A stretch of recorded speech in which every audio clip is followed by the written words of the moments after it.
আসসালামু আলাইকুম রহমতুল্লাহ। সুপ্রিয় শিক্ষার্থী বন্ধুরা, আলফা এডু পয়েন্ট চ্যানেলে তোমাদের স্বাগত জানাচ্ছি। কেমন আছো তোমরা? ভালো নিশ্চয়ই। আলহামদুলিল্লাহ, আমিও ভালো আছি।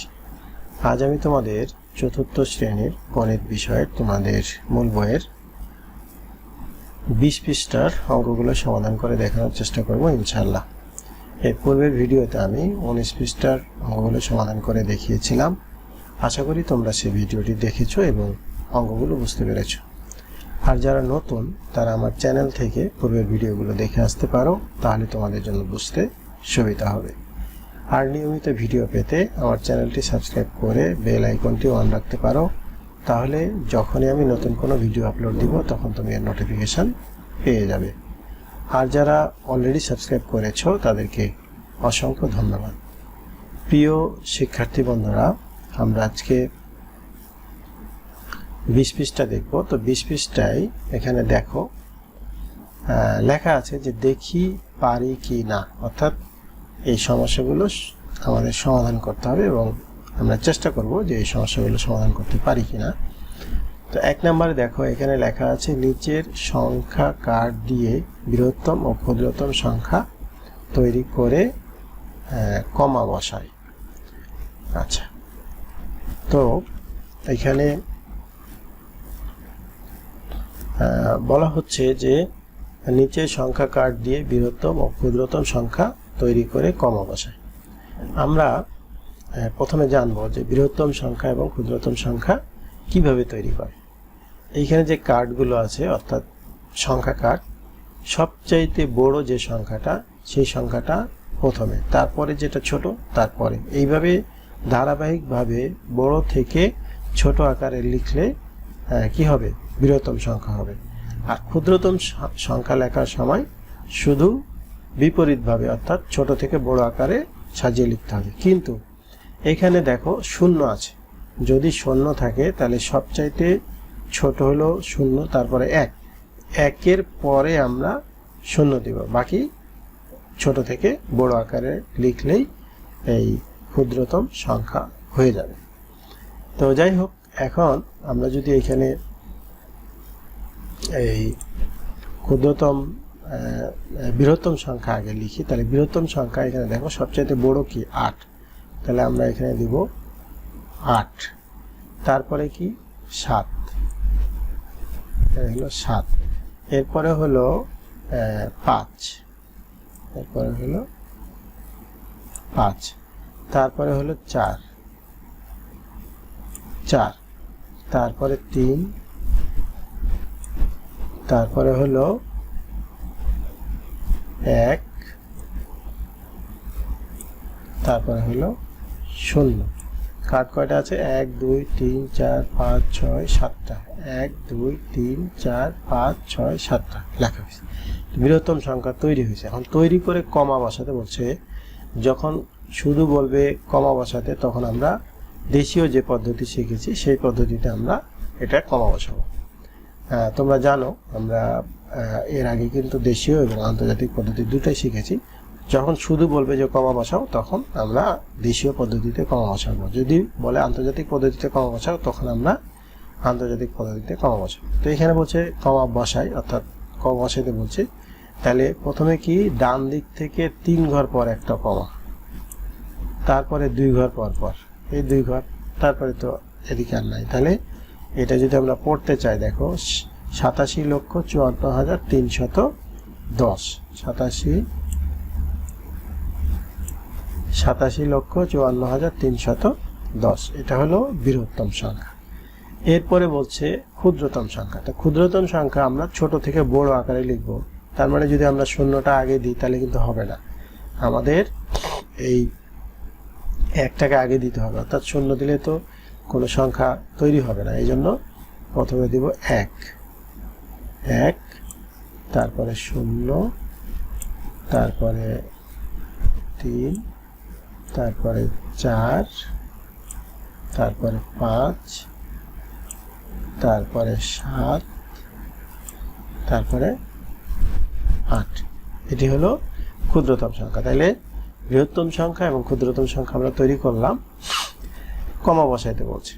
এটাতে কমা বসাইছি, ঠিক সেমভাবে কমা বসাতে যদি চাই তাহলে 3 ঘর পর একটা কমা, তারপরে 2 ঘর পর, তারপরে 2 ঘর পর, তাহলে 10,34,578 এটি 1 নং অঙ্কের সমাধান হয়ে গেল। আচ্ছা, এরপরে এই নিচে এসে বলছে যে বৃহত্তম সংখ্যাটি নিচের খালি ঘরে বসিয়ে স্থানীয় মান নির্ণয় করি।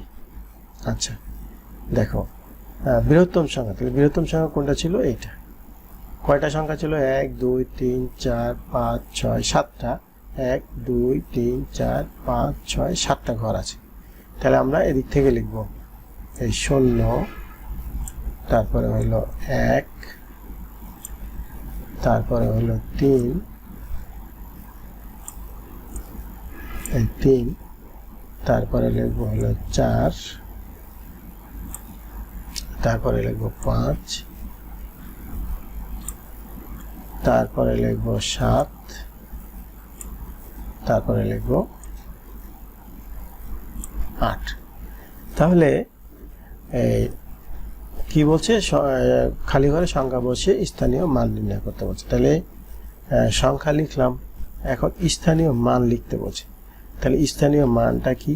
দেখো, এটা আমরা কি একক, দশক, শতক, হাজার, অযুত, লক্ষ, নিযুত এভাবে আমরা লিখতে পারি। তো এইটা মনে করো আমি একক লিখলাম, একক, একক, আর এটা হলো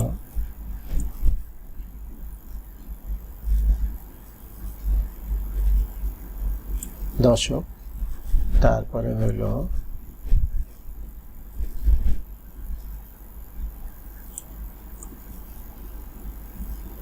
শতক, তারপরে হাজার,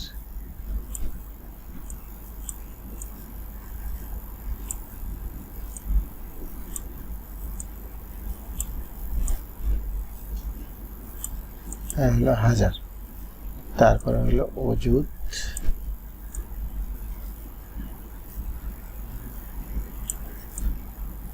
অযুত, তারপরে হলো লক্ষ,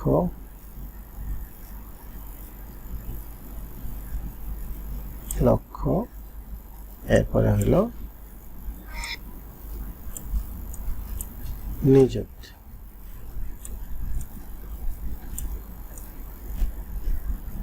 নিযুত। আচ্ছা, তাহলে এইখানে দেখো একক, দশক, শতক, হাজার, অযুত, লক্ষ, নিযুত।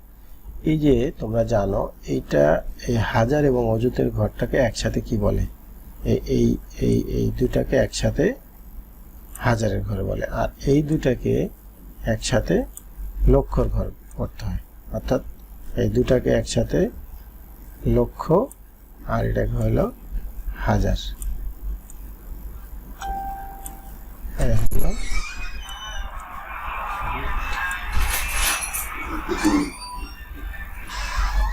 আচ্ছা, এইটা হলো এই দুইটা মিলে আমরা পড়ি লক্ষ, আর এই দুইটা মিলে পড়ি হাজার। তাহলে এটা হলো 87,054,310। আবার এটা তো আমরা এখানে স্থানীয় মান লিখলাম ছক আকারে, যেভাবে লিখলাম। আবার যদি স্থানীয় মান এইভাবে তোমরা লিখতে চাও যে শূন্যের স্থানীয় মান 0 একক, শূন্যের স্থানীয় মান 0 একক, 0 0, তারপরে 1-এর স্থানীয় মান 1 দশক মানে 10, তারপরে 3-এর স্থানীয় মান 3 শত, তারপরে 4-এর স্থানীয় মান 4000, হ্যাঁ, 5-এর স্থানীয় মান 50,000। এইভাবে তোমরা এটা দিতে পারো। তো যেহেতু এখানে স্থানীয় মান এখানে ফাঁকা ঘর পর্যন্তই করতে বলছে, আমরা এই পর্যন্তই রাখলাম আর কি। আচ্ছা, এরপরে আসো 2 নাম্বার। 2 নাম্বারে এখানে বলছে যে এই সংখ্যাটি কথায় লিখি। তাহলে কথায় লেখার জন্য আমরা একটা কাজ করব, সেটা হলো যে আমরা কথায় লেখার জন্য আমরা কমা বসিয়ে নেব। তো কমাটা কিভাবে? প্রথমে 3 ঘর পর যদি আমরা কমা দিই, এই কমা দিলাম, তারপরে 2 ঘর পর দিলাম, এই যে প্রথমে 3 ঘর, তারপরে 2 ঘর, তারপরে 2 ঘরে ঘর কমা দিলাম, এখন আমাদের লিখতে সুবিধা হবে। তাহলে দেখো এখানে কি আছে, 43 লক্ষ। তাহলে আমরা 43,18,507, তাই লিখব 43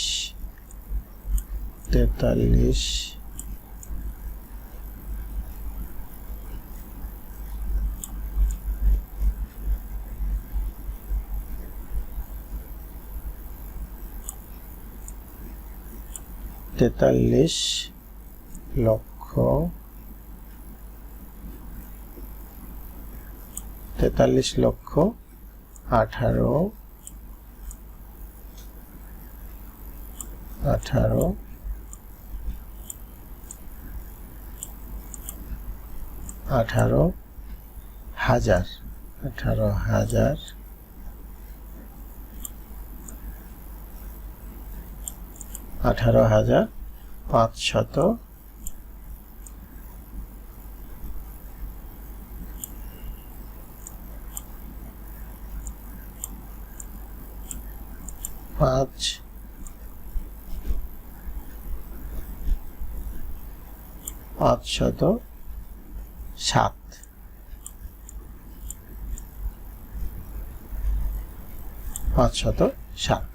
43,18,507। আমার লেখাগুলো আমি মাউস দিয়ে লিখছি, এই জন্য কম্পিউটারে লেখাগুলো একটু সুন্দর হচ্ছে না, তোমরা বুঝে নিও আমি কিভাবে লিখলাম। এটাকে লেখার সময় প্রথমে কি করব, আমরা এই কমা দিয়ে দিব 3 ঘর পর পর। এখন আমরা এভাবে খুব সুন্দরভাবে পড়তে পারি। দেখো একক, দশক, শতক, 507, হাজার অযুত মিলে হলো হাজারের ঘর, তাহলে 18,000, লক্ষ আর নিযুত মিলে হলে লক্ষের ঘর, তাহলে 43,18,507। এটা 2 নং অঙ্কের উত্তর। এখানে 20 পৃষ্ঠায় আমি যদি পুরোটাই করি ভিডিওটা একটু বড় হয়ে যাবে। আমি আসলে খুব বড় ভিডিও তোমাদের জন্য বানাতে পারি না, আমার কম্পিউটারে 10 মিনিটের বেশি আমি রেন্ডারিং দিতে পারি না। তো এই জন্য আমি এই পর্যন্ত আজকে রাখছি। 20 পৃষ্ঠার আমরা 1 এবং 2 নাম্বার করলাম, বাকি যে 3, 4, 5 থাকলো আমরা এই 3, 4, 5 আমরা পরবর্তী ভিডিওতে ইনশাল্লাহ করে দেখব। তো নিশ্চয় তোমরা এই ভিডিওটি শেষ পর্যন্ত দেখলে এবং অঙ্ক দুটি বুঝতে পেরেছ। যদি আমার এই ভিডিওগুলো ভালো লাগে তাহলে লাইক, কমেন্ট ও বন্ধুদের মাঝে শেয়ার করতে পারো, যেন তোমার মতো অন্যরা উপকৃত হতে পারে। আজ এই পর্যন্তই, কথা হবে পরবর্তী ভিডিওতে। সেই পর্যন্ত মহান আল্লাহ তাআলা আমাদের সকলকে ভালো রাখুন। আল্লাহ হাফেজ। আসসালামু আলাইকুম ওয়া রাহমাতুল্লাহ।